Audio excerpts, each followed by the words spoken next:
Kumain ka. Kaya ka sakitin eh. Hindi ka nakain ng maayos. Tingnan mo ang payat-payat mo. Ay, wala nga po akong gana. Ayoko ng gulay. Dali na. Para naman sa kapalusog mo to eh.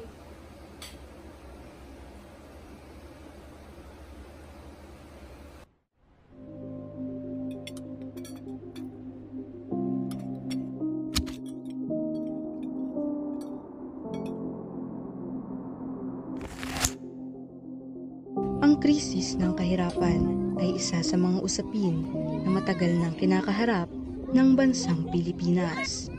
Habang mas tumatagal ay mas lumulobo pa ang bilang ng mga kabataan na nakakaranas ng malnutrisyon.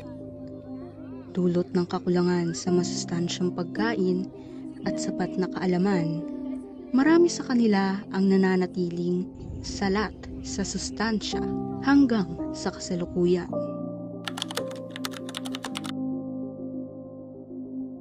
Sino kumakain ng gulay mo?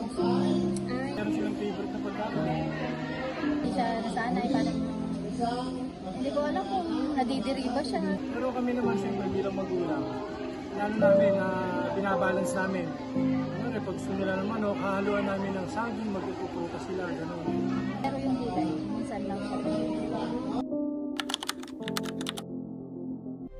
Kaya mula rito ay nagsimulang mabuo ang hapak. Nahangad ay tiyakin na bawat kabataan ay mayroong masustansyang pagkain sa kani-kanilang lamesa.